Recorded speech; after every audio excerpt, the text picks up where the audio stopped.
Ouro Branco é um baita filmão baseado numa história real. Ele conta a ascensão de Ace, que de funcionário de uma lavanderia se tornou um dos maiores chefões do narcotráfico do Harlem, Nova York, Estados Unidos. É sobre esse grande filme que eu vou falar. Logo depois da vinheta estamos começando então, lembrando que esta é apenas a minha humilde opinião a respeito desse grande filme. Tudo bem para vocês?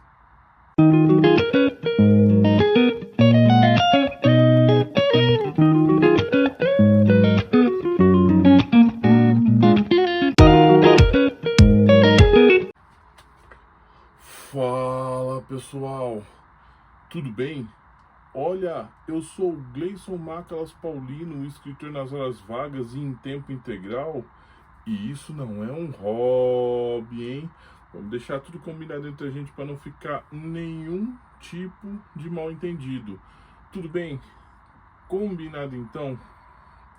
Ouro Branco é um filme de 2002 e traz a trajetória de Ace, que era um funcionário de uma lavanderia, até ele se tornar um chefão do narcotráfico no Harlem, um grande bairro que já foi dos negros lá nos Estados Unidos. E a história se passa em meados dos anos 80 para começo dos anos 90, onde começaram a surgir os traficantes com aqueles pagers, avisando aonde eles tinham que ir, a hora que tinham que ir.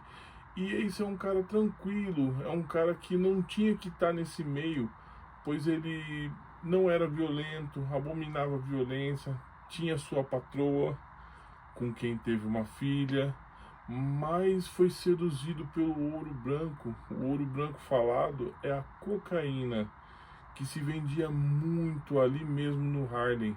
E no Harlem ele se instalou, porque a partir do momento que ele começou a fazer esse jogo, agir como traficante, muitas coisas foram mudando. Primeiro, a percepção das pessoas em relação a ele, né? Gente até que não gostava dele passou a gostar. E muita coisa, muita confusão, tudo por causa das drogas. Ele tinha um amigo também que fazia parte do jogo que foi preso. E na cadeia ele conheceu um outro amigo chamado Rico, que era da pá virada, gostava de se exibir, gostava de mostrar cano, como algumas pessoas desse submundo costumam ser. E na cadeia ele ajudou esse amigo dele a sobreviver, lutando com alguns rivais. E quando saiu da cadeia, eles foram procurar o Ace para o Ace colocar eles de volta no jogo. Só que o Ace já estava montado, estava com um carrão, já era um distribuidor, ele só passava entregando os quilos para se fazer.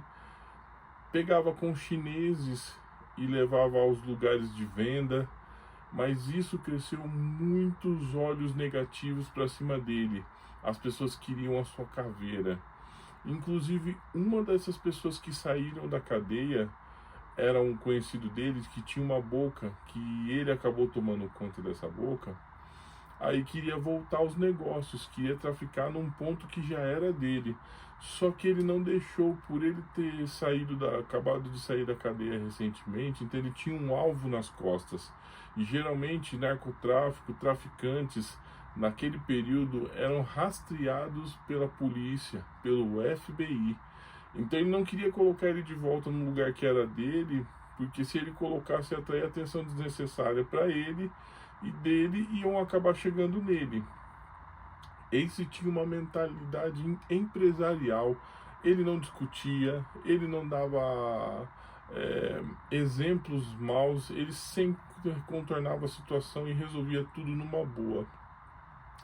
Só que graças a esse traficante que ele não deixou voltar para o seu ponto de origem, deu muito ruim, porque num dia ele invadiu a casa dele, o lugar onde tinha um cofre, e eles queriam toda a grana do Ace, que o Ace tinha faturado nos últimos meses ou anos, e eles foram para assaltar ele. Só que aí chegou lá, o Ace não lembrava, viu que era ele mostrou seu rosto, mostrou por que estava fazendo aquilo, e deram alguns tiros no Ace. Ace quase foi morto por causa das drogas e pessoas que estavam naquela sala ali trabalhando para ele foram mortas. Aquilo modificou a sua vida. Ele não queria mais ser um traficante porque todo aquele dinheiro que ele ganhou, roupas caras, carros caros, não valiam de nada se ele perdesse a sua vida. E foi o que ele começou a ver, porque por causa de droga, nego matava, roubava, muita gente morria. E o seu amigo que saiu da cadeia tinha um irmão mais novo, de aproximadamente uns 10, 12 anos, e todos falavam que ele o substituiria nas ruas. Mas ele não queria aquela vida para o seu irmão, porque ele já sabia no que iria dar.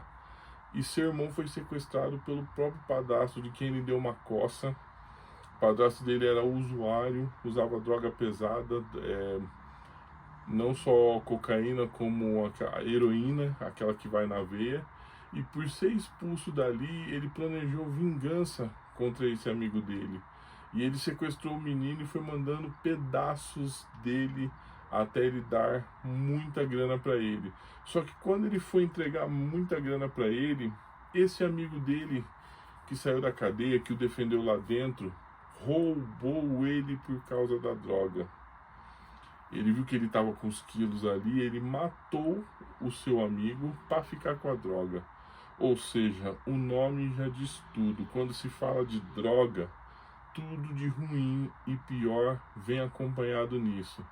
Só que aí, Ace, que já estava fora do jogo e tinha repassado todos os seus pontos para os seus amigos, inclusive para o Rico, esse cara que matou o seu melhor amigo, deu um número para ele fazer negócio, para ele pegar mais drogas, só que esse número era do FBI. E ele acabou sendo preso, pegando de 25 anos a perpétua. Não fala muito bem isso aí, mas ele fala que queria voltar ao jogo assim que saísse de lá da cadeia. Muito bom, um filme top, baseado numa história real, que te prende, te puxa assim até pela veia, pelos acontecimentos que vai acontecendo na história. O filme é de 2002 e se você puder ver, veja.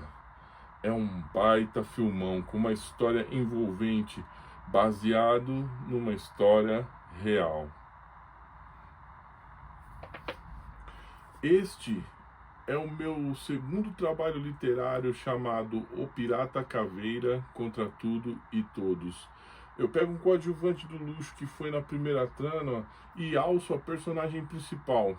Desta vez, o Pirata Caveira enfrenta uma doença terminal que vai levá-lo à morte, e os seus poucos, mas leais amigos desapareceram misteriosamente. Então, no tempo que lhe resta, custe o que custar, ele vai fazer de tudo um pouco para descobrir se estão vivos ou se estão mortos, e depender de como for, praticar uma rápida vingança, pois trata-se de um anti-herói.